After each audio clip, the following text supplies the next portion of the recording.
হুমায়ুন কবিরের জীবন যে কোনো সময় চলে যেতে পারে, কিন্তু তার আগে 10 জনকে কবরে পুঁতব, তারপর হুমায়ুন কবির কবরে যাবে। রীতিমতো প্রাণ ভয়ের মধ্যে রয়েছেন হুমায়ুন কবির। তিনি নিজে মুখেই একথা স্বীকার করেছেন। তিনি বলছেন যে কোনো সময় তার জীবন চলে যেতে পারে, কিন্তু কে তাকে জানে শেষ করার প্ল্যান করছে, সেই প্রশ্নই এখন উঠতে শুরু করেছে।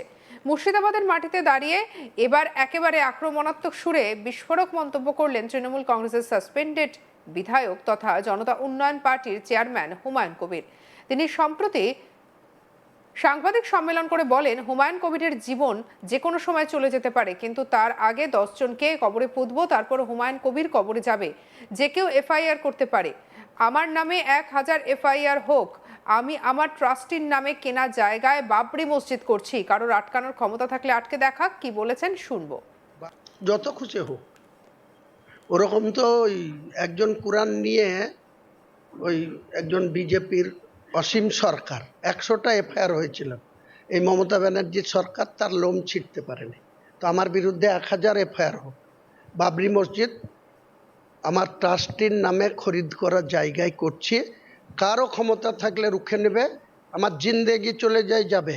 10টা মেরে তারপরে হুমায়ুন কবির মরবে। হুমায়ুন কবিরের জিন্দেগি যে কোনো টাইমে চলে যেতে পারে, কিন্তু 10 জনকে আগে কবরে পুঁতবো, তারপরে হুমায়ুন কবির কবরে যাবে।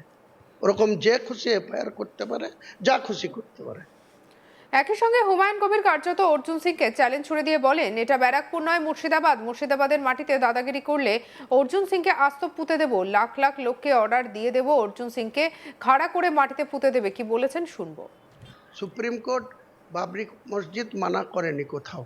2019 সালের যে নির্দেশ, তাতে সুপ্রিম কোর্ট বলেছে বিতর্কিত ল্যান্ড রামলীলাকে দেওয়া হয়েছে, সেখানে রাম মন্দির হয়েছে। তাহলে কেউ যদি তার নিজস্ব ল্যান্ডে, আমার পুত্র সন্তান হলে আমি সাদ্দাম নাম রাখবো, না বাবর নাম রাখবো, না হুমায়ুন নাম রাখবো, না শাহজাহান রাখবো, এটা আমার বিষয়। कौन बोलने वाला है जो योगी आदित्यनाथ मुझे बोलेंगे? कौन बोलने वाला है अर्जुन सिंह? बैरकपुर पेचे मुर्शिदाबाद, এটা মুর্শিদাবাদের মাটিতে দাদাগিরি করলে পুঁতে দেব অর্জুন সিংকে, একদম আস্ত পুঁতে দেব। আসুক না, লাখ লাখ লোককে অর্ডার দিয়ে দেবো অর্জুন সিংকে একবারে জ্যান্ত। যেমন এদের একটা বৈরাগ্যদের মৃত্যু হলে খাড়া করে পুঁতে, অর্জুন সিংকে খাড়া করে গর্ত করে পুঁতে দেব। এই মন্তব্যের মধ্যে দিয়েই তার বক্তব্য যে কতটা আগ্রাসী এবং সংঘাতমুখী তা স্পষ্ট হয়ে যায়। তিনি আরো বলেন, মুর্শিদাবাদ তো কোনো দুর্বল জেলা নয়, এখানে কাউকে ভয় দেখিয়ে রাজনীতি করতে দেওয়া হবে না। বিজেপির নেতারা যদি বাইরে থেকে এসে উত্তেজনা ছড়ানোর চেষ্টা করেন, তাহলে তাদের শক্ত হাতে মোকাবিলা করা হবে। এদিন হুমায়ুন কবিরের বক্তব্যে বারবার উঠে আসে প্রতিরোধের সুর। তিনি দাবি করেন, মুর্শিদাবাদের মানুষ শান্তিপ্রিয় হলেও অত্যাচার সহ্য করবে না। কারো রাজনৈতিক উদ্দেশ্যে জোর করে কিছু চাপিয়ে দেওয়ার চেষ্টা করলে তার ফল ভয়াবহ হবে বলেও ইঙ্গিত দেন তিনি।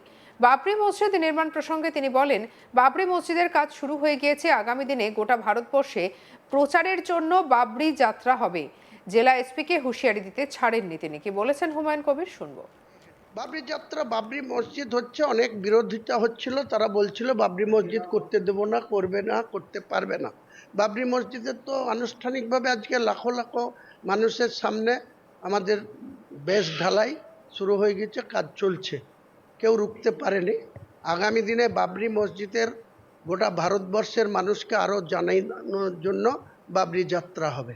235 কিলোমিটার হওয়ার কথা ছিল, 4 হুইলার গাড়ির কনভয় নিয়ে হওয়ার কথা ছিল, কিন্তু উচ্চ মাধ্যমিক পরীক্ষার জন্য 13 তারিখ শুক্রবার মালদা জেলা জুড়ে 30টা প্রায় রাস্তার ধারে পরীক্ষার্থীদের সেন্টার আছে, সেটাকে বিবেচনা করে এটাকে ছোট করে দেওয়া হলো। লং ছিল, ছোট হলো, এবং 50,000 লোককে নিয়ে 22 কিলোমিটার পায়ে হেঁটে বাবরি যাত্রা কাল হবে। ট্যাবলো থাকবে বাবরি মসজিদের সমর্থনে।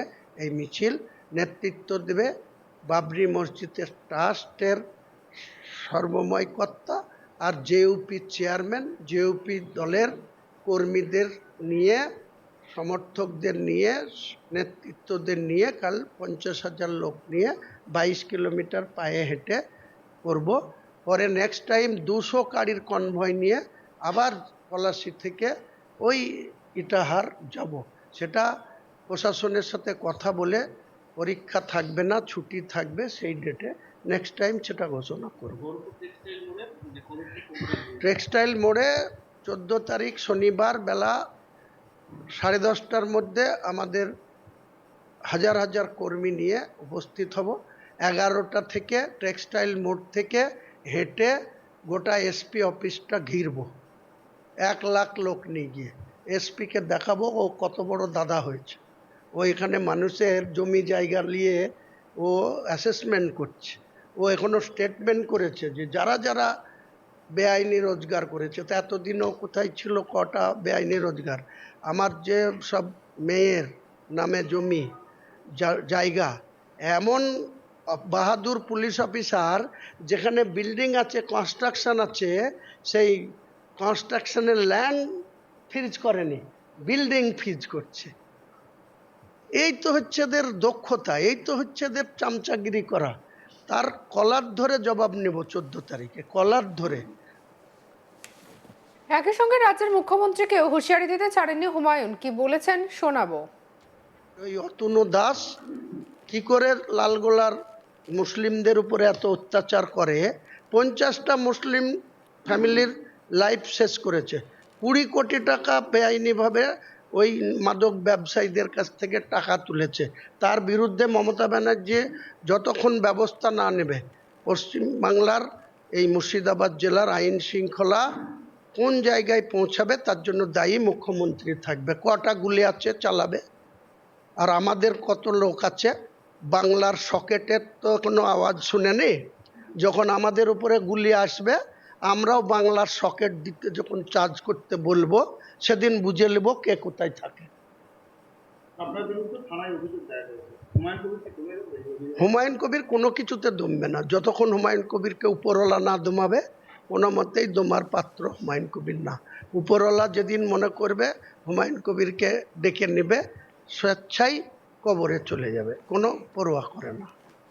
হুমায়ুন কবিরের জীবন যে কোনো সময় চলে যেতে পারে, কিন্তু তার আগে 10 জনকে কবরে পুঁতবো, তারপর হুমায়ুন কবির কবরে যাবে। রীতিমতো প্রাণ ভয়ের মধ্যে রয়েছেন হুমায়ুন কবির, আর নিজের মুখেই সে কথা স্বীকার করেছেন। কি কি বলেছেন শুনবো।